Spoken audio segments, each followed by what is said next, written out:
Can everyone hear me? So I'm so glad that Brian was before me, because we've had a really busy week and probably months, probably 5 years since we met doTERRA, and I was feeling underprepared, and I had that feeling of fear, and I just thought whoever speaks first, hopefully they'll calm me down. And one thing I just want to add to what Brian said, because it was all true. A few years ago, my sister once showed me a video, and it was someone discussing fear and how you have that sick feeling in the pit of your stomach, and when you get it, you know that you need to move forward and you just want to run and hide. And they said to name it, so give it a name. And in the video, they gave it the name My Shawaza. So when you feel your shawaza, it actually really helps if you say, oh, my shawaza is here. I need to do something. So here I am with my shawaza, and I'm really excited to be here. Seth and Rod had asked me to speak, and it's never really worked out for us to be in America. So this is my first time speaking in America on any level.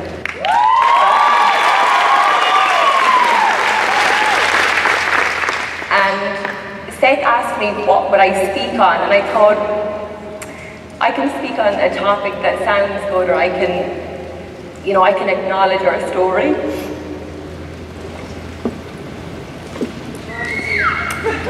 So I just said that I would do my best today to do that, so that I could really help you. So my topic is how leading with divine purpose overcomes all obstacles.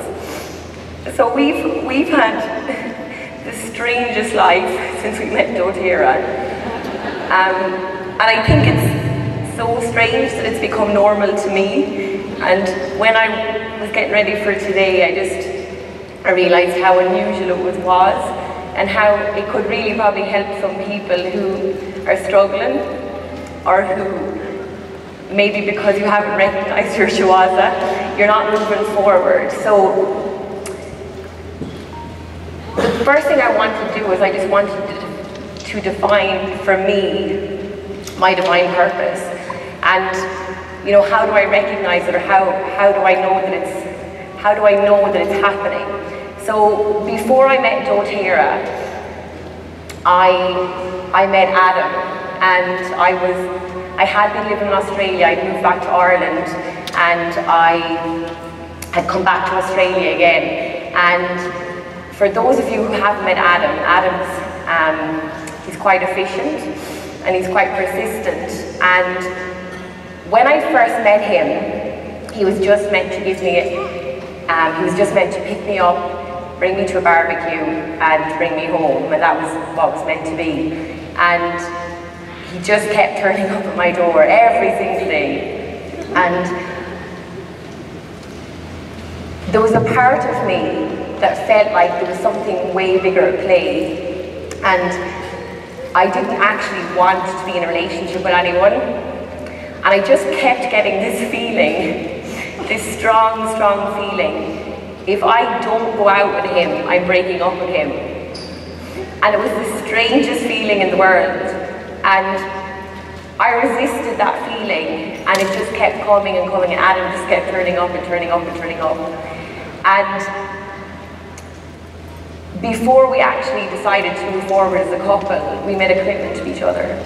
And I didn't want to get into a relationship that I couldn't get out of if I wasn't happy, and he was afraid to be with someone who didn't tell him the truth.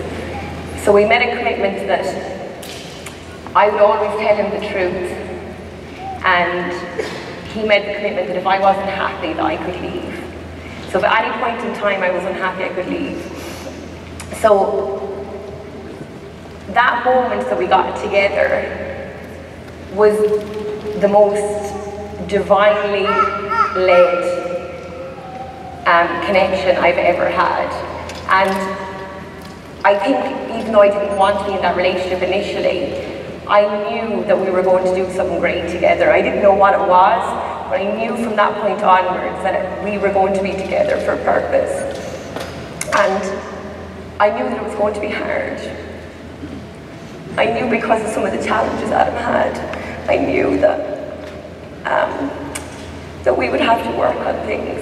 So we moved forward, and that feeling that I had when I met Adam, and I gave a description, was, it's when you can feel an invisible force guiding you strongly, and the emotions that come with it are joy, peace, comfort, gratitude, but the main one was that you have so much hope for the future you can't describe it.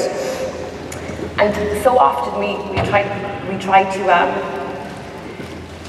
to define what our purpose is, and sometimes it's not about defining it as it is just recognizing it, just recognizing those little moments that you can't describe, but they're pulling you forward, and you may want to resist them, but deep down you know that there's a bigger part to play.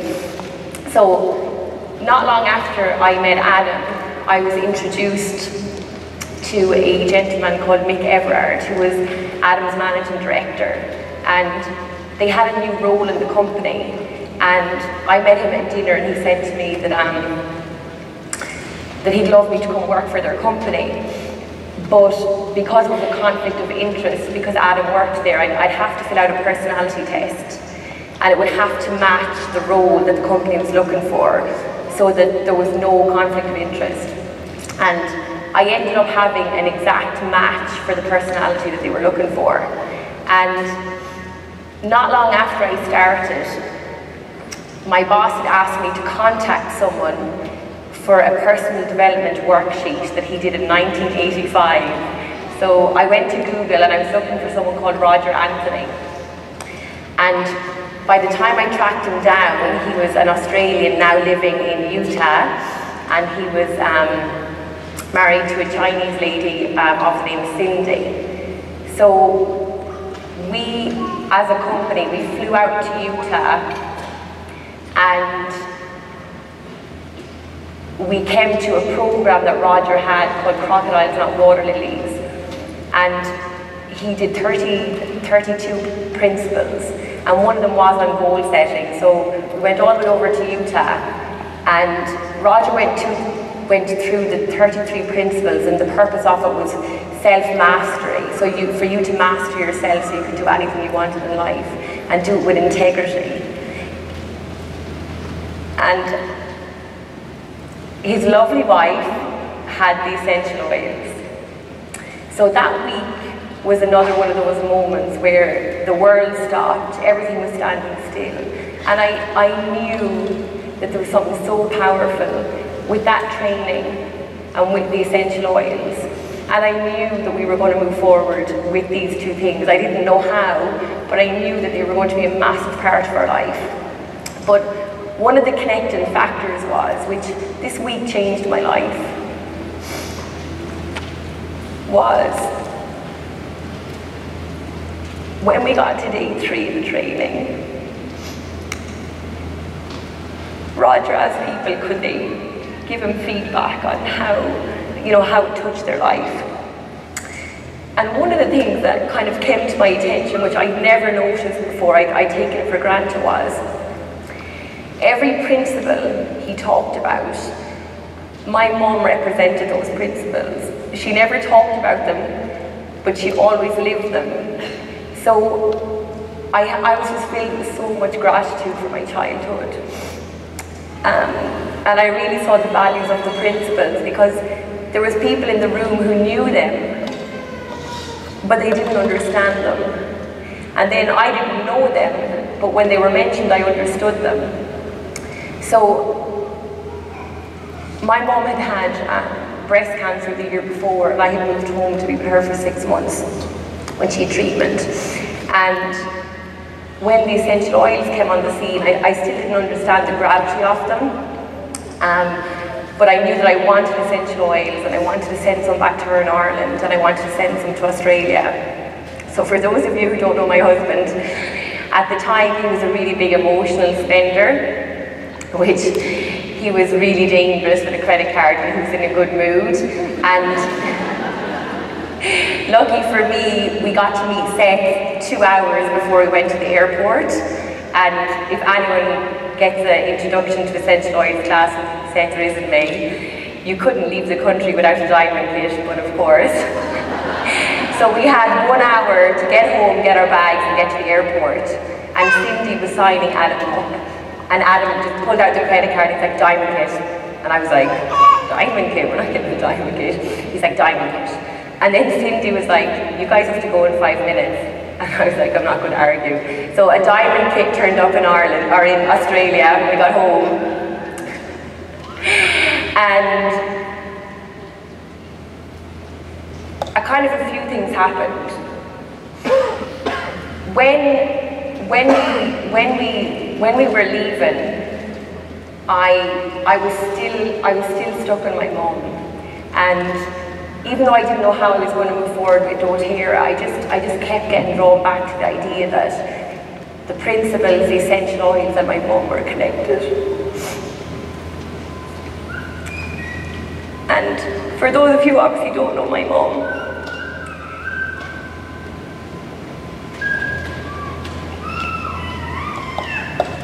one of the principles, just to give you an example of how amazing she was, she never lied to us as children, ever. And when we found out that Santa wasn't real, my brother thought, oh, I've caught her. She told us she never lies and we're not allowed to lie. So he challenged her and she said, I didn't lie to you. She said, I said that I wasn't Santa Claus. I never said anything about your father.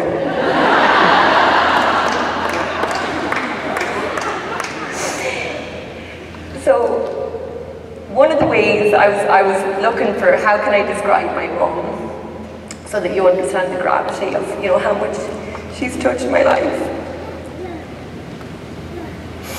I was at a wedding a couple of weeks ago and my friend asked me to say the first reading, and it described love.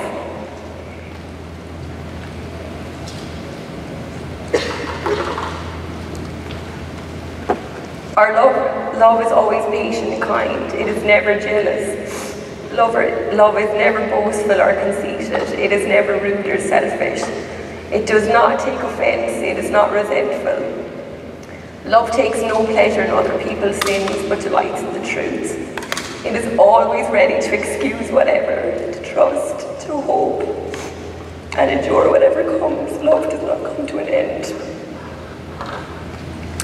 So when I got back to Australia, I knew that there was a business opportunity to doTERRA, but we had so many oils and we had a modern essentials book.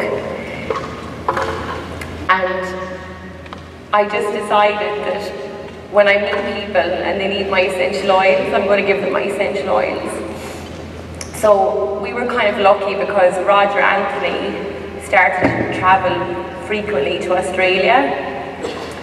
And I actually used to, ironically, either meet people in my workplace or in Roger's trainings who needed the essential oils.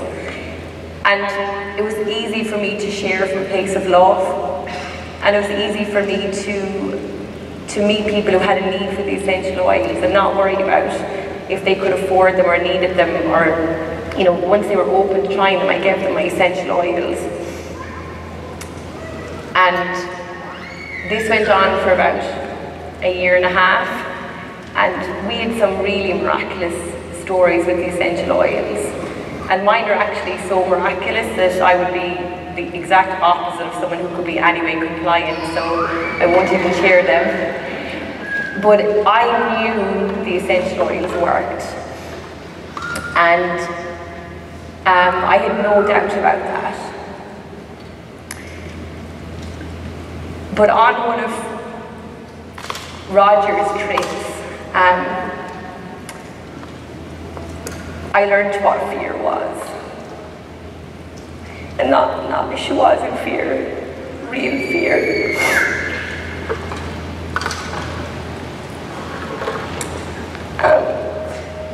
My mom was re-diagnosed with breast cancer, and I got her liver.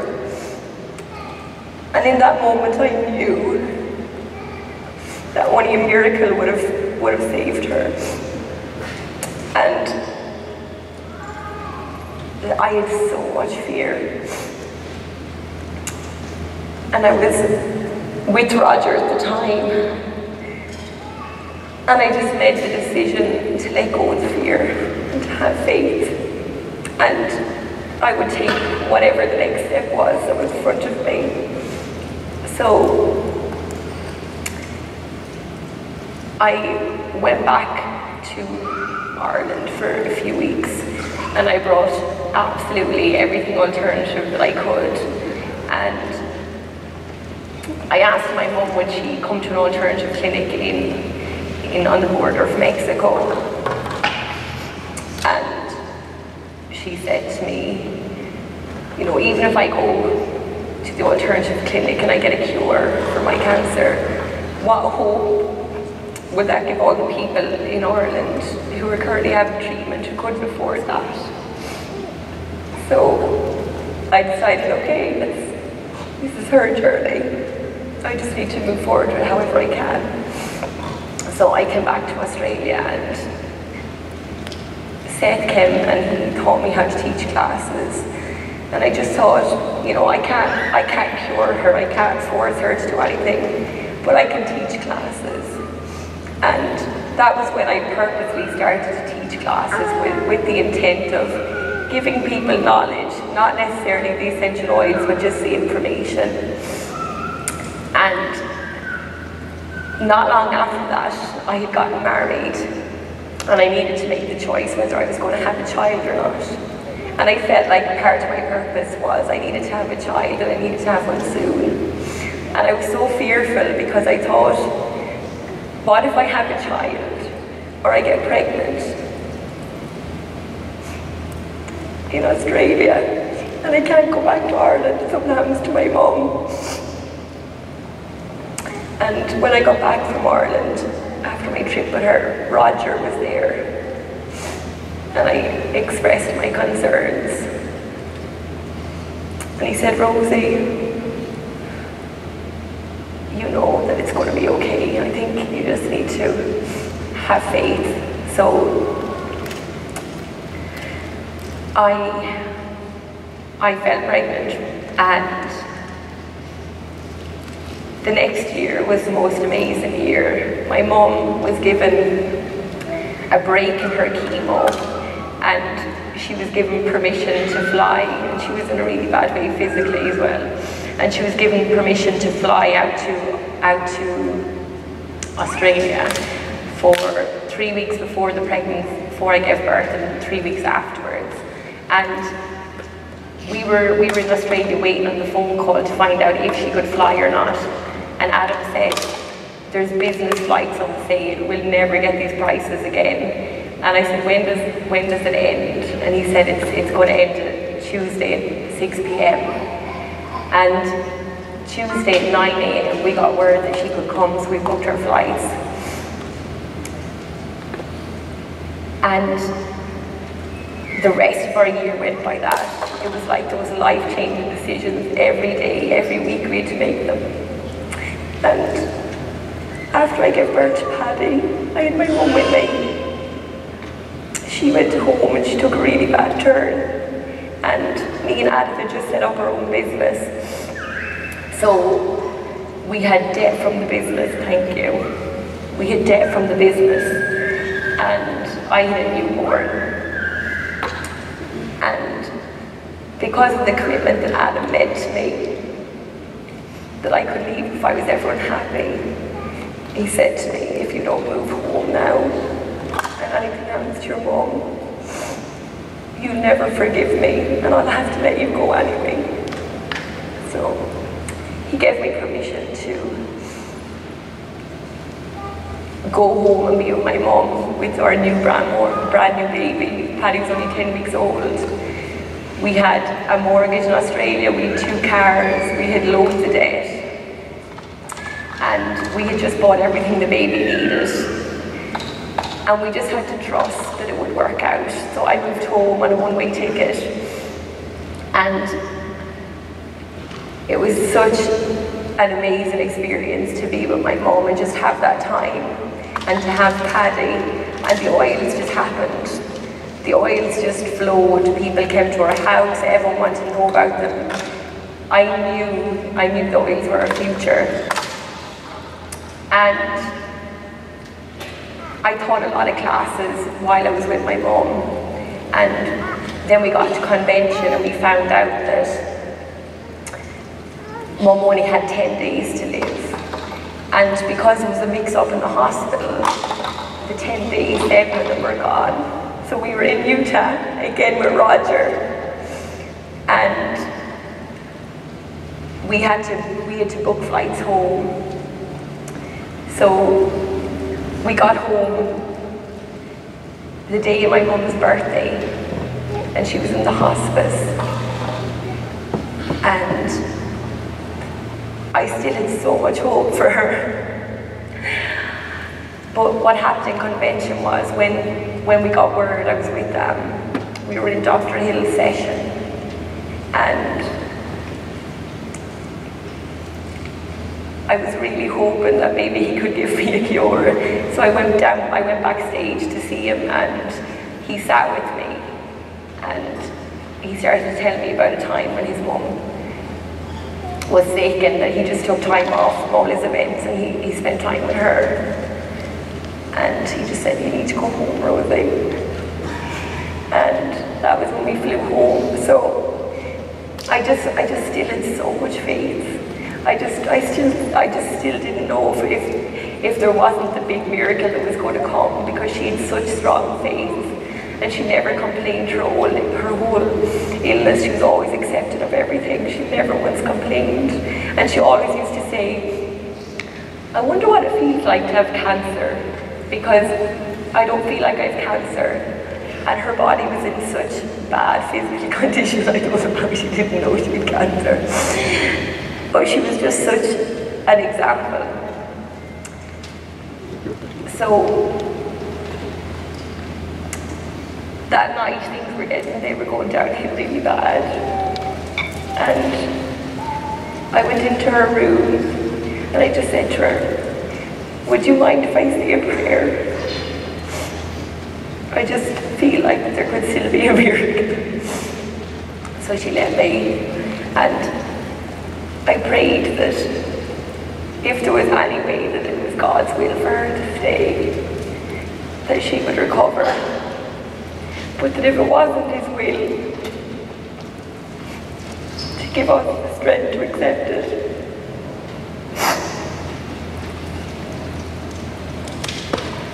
And a few hours later, she passed away.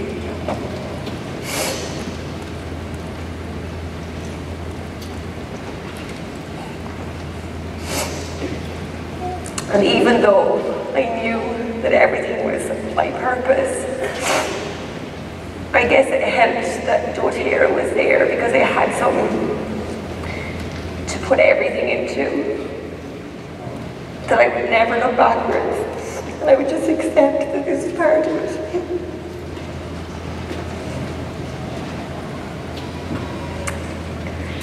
So that was when I really committed to doTERRA. And I had, because we were in the stage of doing classes, I had booked a class, and I had one booked for, she passed away on the 6th of October, I had one booked for the 17th of October. And I just said to myself, she would want me to do that class.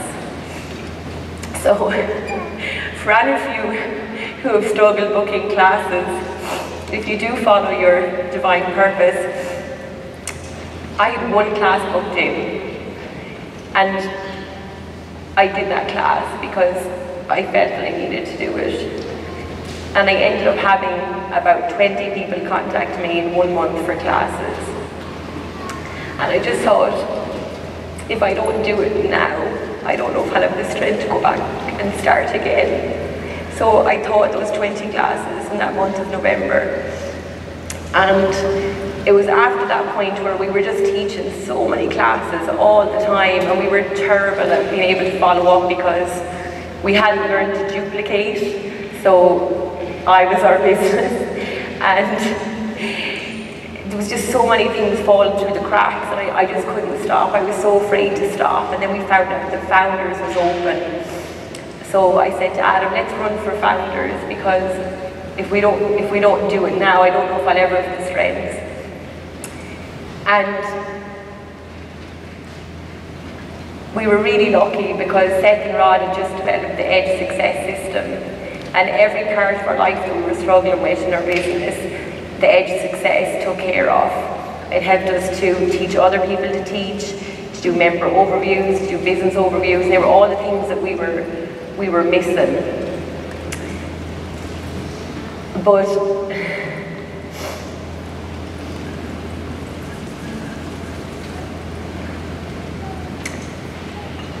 because of all the action we were doing, it eventually created burnout. And it felt like our burnout wasn't just, grief or emotional. It was like we were coming up against things in our business that were really hard. And when you start doTERRA and you're finding, teaching, enrolling and duplicating, you get to a point where that's not enough. And you can't explain what's going on, but you can't move forward anymore, and it's really difficult.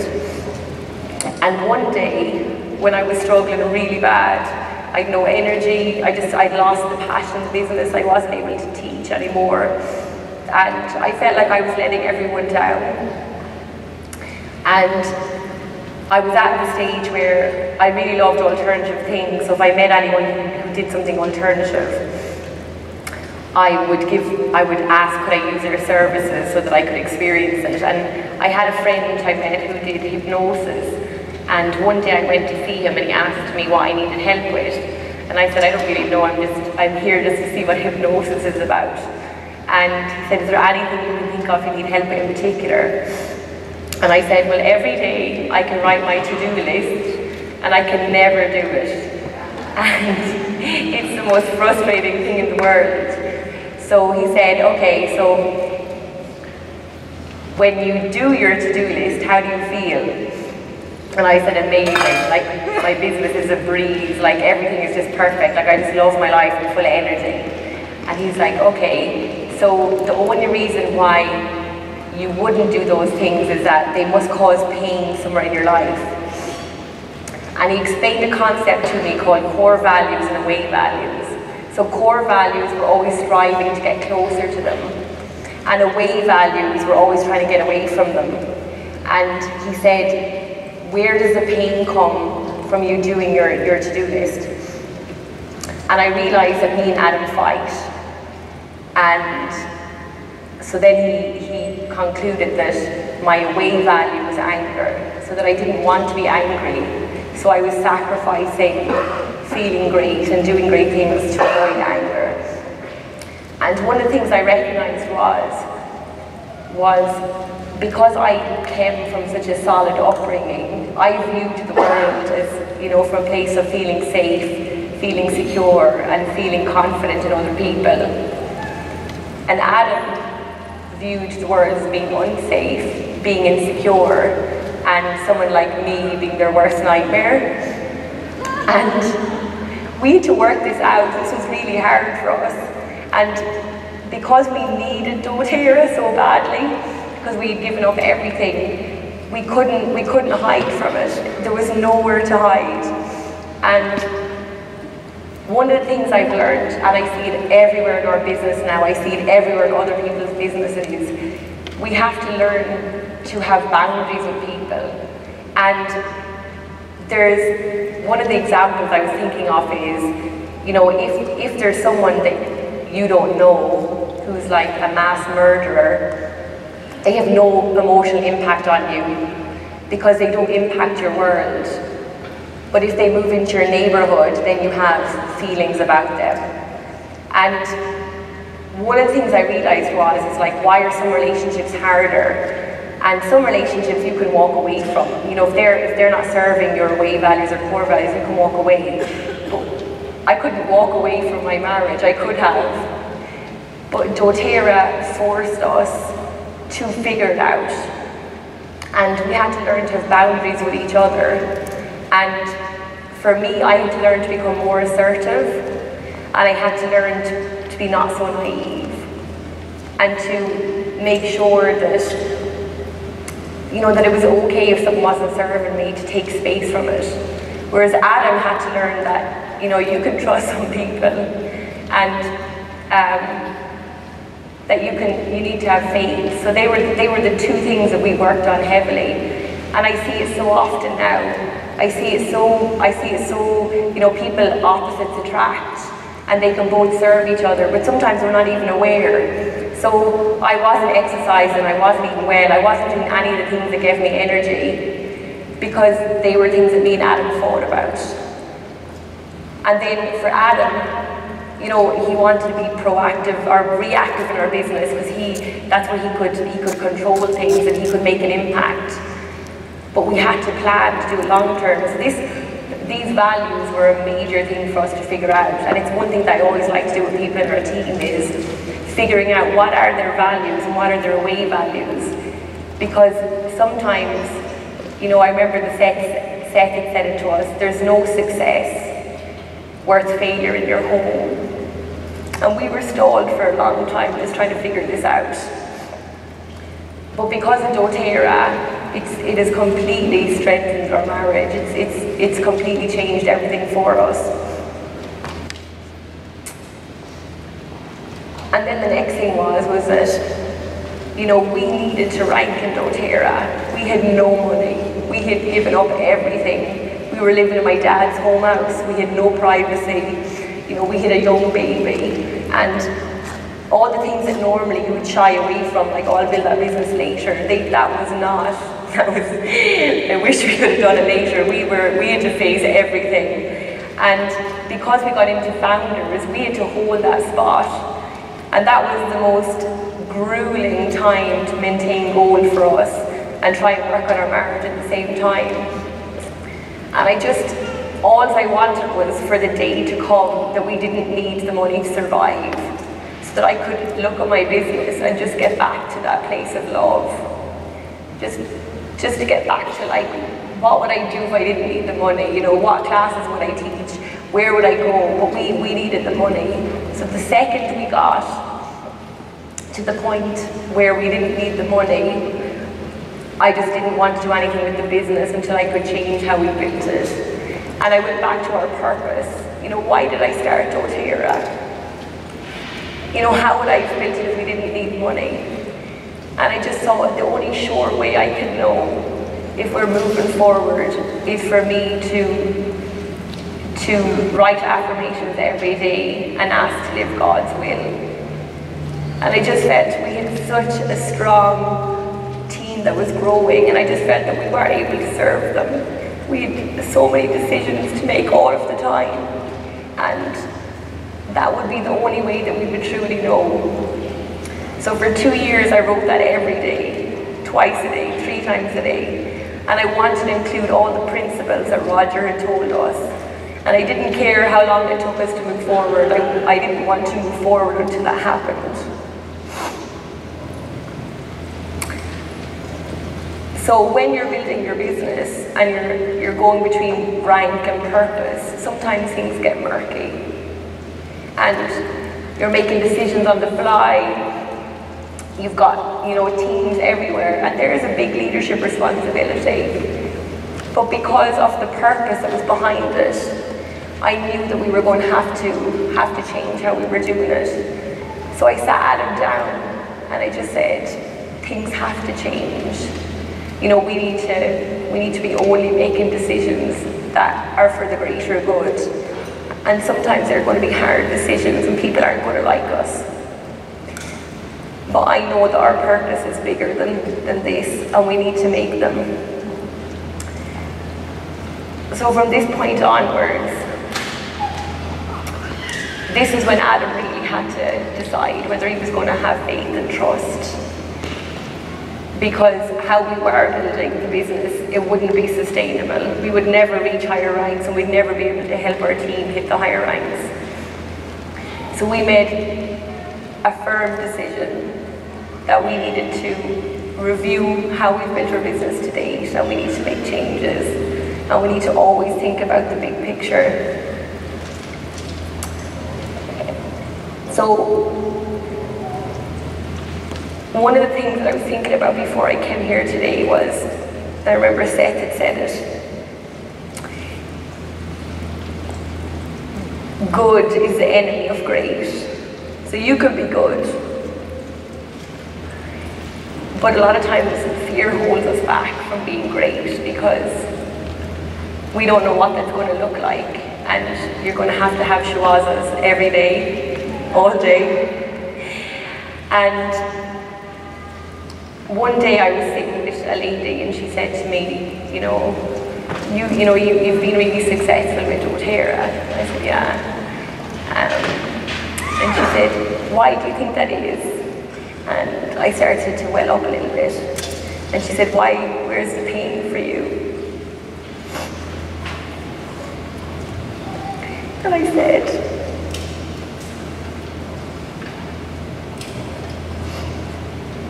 my success is a daily reminder that my mum isn't here. And every decision I make in this business now, I think, what would my mum do? And every day I'm not feeling great, or I'm fearful, or I'm upset, or business is hard.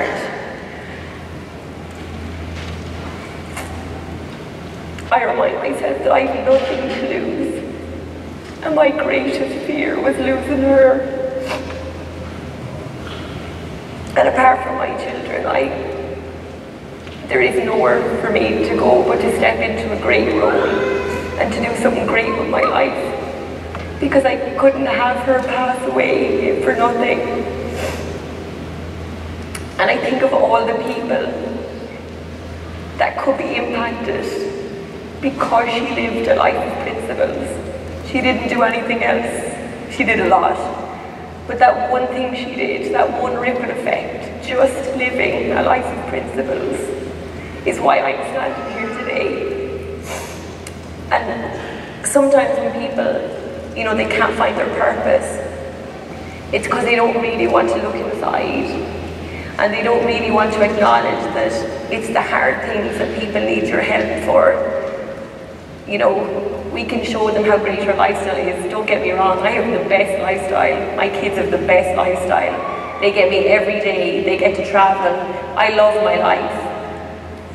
But you can really help someone if you're not afraid to be vulnerable. And if you can acknowledge your adversaries.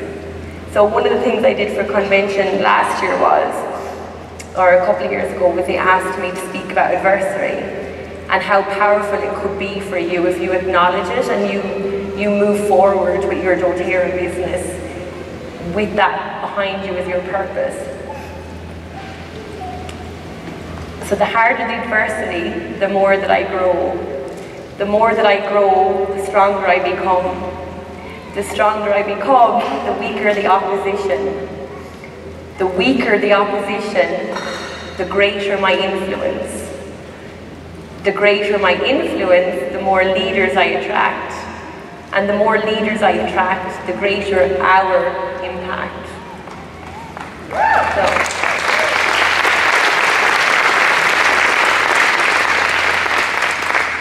So if you give up good, you can be someone great. And being someone great isn't about you. It's about working silently and diligently. So you can be a real voice for real change. And just as I finish, so this is my little boy Paddy in Saoirse. And I never knew I could love so much. But working on our family and home life has been as important as growing this business. And it's one thing I would say is find the balance. Because like Seth said, there's no success that's worth failure in your home. So if you need to take the time to sort that out, doTERRA will sort itself out. Thank you.